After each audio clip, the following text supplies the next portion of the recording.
আসসালামু আলাইকুম, welcome back to my another new blog.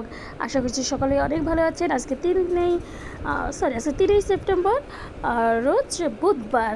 আশা করছি সকলে অনেক অনেক ভালো আছেন। আমিও আলহামদুলিল্লাহ অনেক ভালো আছি। আজকে আপনাদের মাঝে আরেকটি নতুন ব্লগ নিয়ে চলে আসলাম। তো কথা বলতে বলতে এই যে বাসা থেকে নিচে নেমে চলে আসলাম। আসলে প্রত্যেক মাসে দুবার বা কোনো সময় একবারও হয়, যদি খুব যেহেতু মাঝখানে অনেক বৃষ্টি গিয়েছিলো, মাসে একবার হয়েছে, কোনো সময় মাসে বেশিরভাগই আমি দেখেছি আসার পর থেকে এলাকায় দুবার করে এই মেলাটা বসে। তো আজকে মাসের শুরুর দিকে একবার বসে, মাসের মাঝামাঝি বা শেষের দিকে একবার বসে। তো আজকে বসেছে। আমার তেমন কিছু কেনার কোনো প্ল্যান ছিল না, কিন্তু যেহেতু বসেছে একটু না ঘুরে দেখলে ভালো লাগে না যে নতুন কী আসছে একটু দেখে আসি। অনেক সময় আরও অনেক বেশি দোকান বসে, আজকে একটু কমই বসেছে সে অনুযায়ী। তো আমি আর আমার ছেলে আস্তে আস্তে নামতে নামতে চলে গেলাম। একপাশে দেখলাম একটা সবজিও বসেছে। তো আবার ঘরে আলু প্রায় শেষের দিকে, তাই আমিও গেলাম, জিজ্ঞেস করলাম আলুগুলো কেমন। কিন্তু আসলে এগুলো হলো কেমন সবজি, ভাগা যে সবজিগুলো বসে সেই সবজি অতটা ভালো কোয়ালিটির ছিল না। আর এই যে যেখানে অনেক ময়লা দেখতেছেন, আসলে এই জায়গাটা হলো একদম 4 রাস্তার মোড় এটা। তো এই 4 রাস্তার মোড়ের কারণে সব ময়লা বা দুনিয়ার গাড়ি যা আছে সব এদিক দিয়ে যাতায়াত করার কারণে এই জায়গাটা ময়লা সব থেকে বেশি থাকে। সব সময় দেখবেন যে, যদি আবার ভিডিও দেখেন, এই জায়গাটা দেখবেন সবসময় ময়লা থাকে এবং কি পানীয় জমাট এখানে পড়ে, কারণ এখানে ঢালু হয়ে গেছে অতিরিক্ত গাড়ি বা মানুষের যাতায়াতের কারণে। তো এই যে এখানে কসমেটিক্সের দোকানটা আমি একটু ঘুরে ঘুরে দেখতেছিলাম যে এনার কাছে নতুন কী আসছে।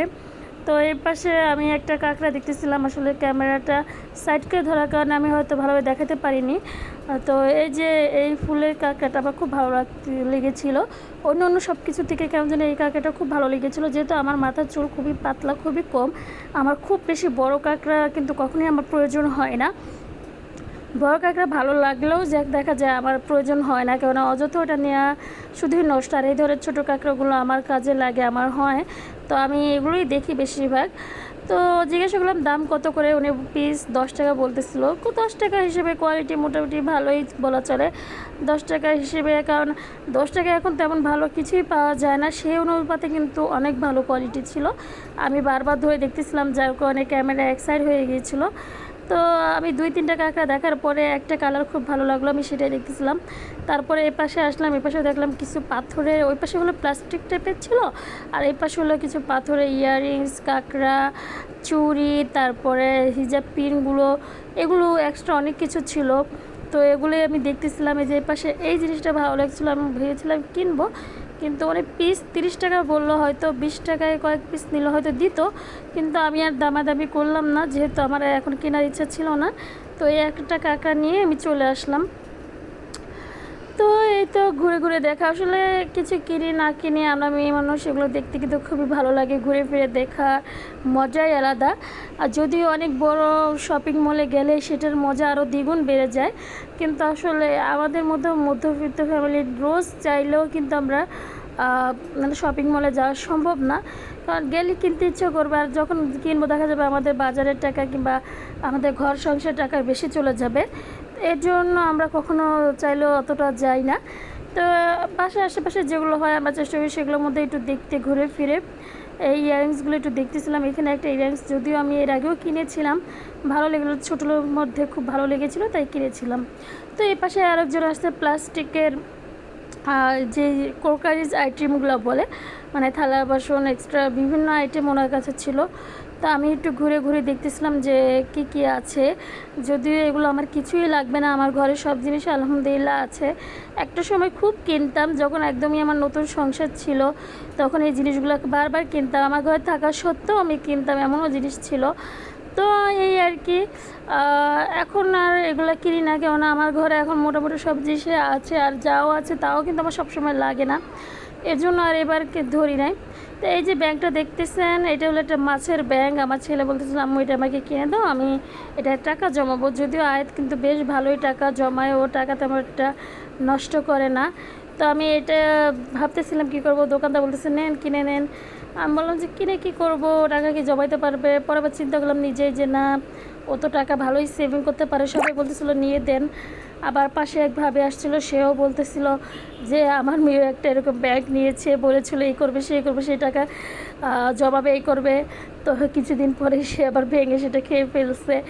আসলে বাচ্চারা তো এমনই, ওই একদিন 2 দিন বা 1 মাস যে কয়দিন যে কয় টাকা জমাইতে পারে সেই কয় টাকাই তো অনেক। যদিও ও আমার হাজব্যান্ডের বংশের দিক দিয়ে না বললেও আমার শাশুড়ির দিক থেকে তারা কিন্তু প্রচুর টাকা জমাটা খুব পছন্দ করে। সে আমার ননদও বেশ অল্প বয়স থেকে অনেক টাকা জমায়। তো আয়াতও দেখি মোটামুটি ভালো টাকা জমাতে পারে। তো আমি এর জন্য আর কিছু বলি না, আমি বলেছি ঠিক আছে তো কিনে দেব। তো ব্যাগটা কিনে দেওয়ার পরে সে খুব খুশি হয়েছিল। আসলে যে বললাম না কিছু কিনবো না, কিন্তু তারপর না আমরা দেখা যায় কিছু না কিছু কেনা হয়, কিছু না কিছু প্রয়োজন পড়েই যায়। তো এই তো এটা কিনে আস্তে আস্তে টাকা দিলাম। দাম বেশি ছিল না, 20 টাকা ছিল। মাছের ব্যাগটা আসলে খুব সুন্দর ছিল, লাল কালারের মধ্যে খুব ভালো ছিল। পুরোপুরি একটা মাছের মতো লাগতেছিল। আমাদের যখন আমরা ছোটো ছিলাম তখন কিন্তু এত কিছু ছিল না। আমাদের সময় শুধু মাটির ব্যাংক ছিল, মাটির ব্যাংকে আমরা অনেক মজা করেছি, ওটার মধ্যে টাকা জমাতাম। আস্তে আস্তে যখন বড় হলাম তখন ধীরে ধীরে যখন আমরা হাই স্কুল উঠলাম, বিশেষ করে আমি যখন হাই স্কুল উঠলাম তখন আমরা প্লাস্টিকের ব্যাংকটা দেখা শুরু করলাম। তারপরে এত বেশি কোয়ালিটি ছিল না, এত রঙিন ডিজাইন ছিল না। তো এ পাশে একটা ডালা দেখতেছিলাম, এই ডালাটা হলো ফল রাখা যায়। তো ডালাটা দেখতেছিলাম তো পাতলার মধ্যে ভালো, ওর চাপটা দিল সহজে ভাঙবে না। তো এখন আমার প্রয়োজন ছিল না বিধায় আমি এখন আর নিলাম না। যদি এরপরে আসে তখন আমি নেওয়ার চেষ্টা করবো, কেননা শীতের সময় আমাদের ফলটা খুব বেশি খাওয়া হয়। আবার শীত যাওয়ার পরপরই দেখা যায় 1-2 মাস পরে আবার সিজন আসে ফলে। তো এই মুহূর্তে আমার প্রয়োজন ছিল না বিধায় আমি এখন আর কিনি নেই। তো এ পাশে আরেকটা দোকান ছিল যেখানে নিমকি, জিলাপি, পেঁয়াজি এরা বিক্রি করে। আমি প্রত্যেকবারই অল্প হলেও একটু জিলাপি নেই, খেতে ভালো লাগে, আর একটু পেঁয়াজি নেই। তো এবার চিন্তা করতেছিলাম নিমকি নেবো, তাই নিমকি দাম জিজ্ঞাসা করলাম। নিমকি যেটাই নেবেন বলতেছিল খুরমা, এই যে পাশে খুরমা বললে আমরা, আপনারা কী বলেন অবশ্যই জানাবেন। তো এই খুরমাগুলোর দাম আর এমনকি নিমকি সবই নাকি 160 টাকা কেজি ছিল। যাই নেবেন সব 160 টাকা কেজি। তো আমি ঘুরে ফিরে দেখতেছিলাম, পরে আয়াতকে জিজ্ঞাসা করলাম আয়াত তুমি কী খাবা, ও বলছে জিলাপি খাবে। তা আমি আর ভাবলাম যে থাক তাহলে খালি এগুলো টাকা নষ্ট না করে যে একটা জিলাপি কিনে নেই। তো ওই পাশে যাওয়ার সময় এদিকে একটা খালা, তিনি আবার কিছু ওই পাশের সবজির মতো নিয়ে বসছে।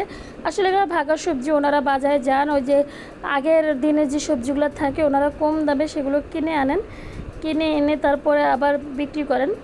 তারপর এখানে একটু দাঁড়িয়েছিলাম, একটা গাড়ি যাচ্ছিলো, তাই আমরা দাঁড়িয়ে এখানে কিছুক্ষণ ওয়েট করতেছিলাম। তারপরে এই পাশে চলে আসলাম। গাড়ি যাবার পরে 2 পদের জিলাপি ছিল। আয়াতকে জিজ্ঞাসা করলাম আয়াত তুমি কোন জিলাপি খাবা, ও যে বললো ও লালটা খাবে। ও আসলে বুঝতেছিল না কোনটা কোন জিলাপি, ও কালার দেখে নিচ্ছিল, কিন্তু গুঁড়ো জিলাপিটা আমি খাই না, ছোটো থেকে এটা আবার পছন্দ না। তো কি আর করা, তো ভাইয়াকে বললাম যে দোকানদার ভাইয়াকে, ভাইয়া আপনি 2 পদের জিলাপি আমাকে মিলিয়ে 1 পদ দেন, বেশি দরকার নেই। তো উনি মিলিয়ে আমাদেরকে 2টাই মিলিয়ে দিল। ও সাদাটা খাবে, আমি গুঁড়োটা খাবো, তার স্বাদ বুঝে না, যতটুকু খাওয়ার খাবে। তারপর এর পাশে পেঁয়াজিও ছিল, কিন্তু পরে চিন্তা করলাম যে ওয়েট দিন দিন বেড়ে যাচ্ছে, কোনোভাবেই ওয়েট কমতেছে না আমার।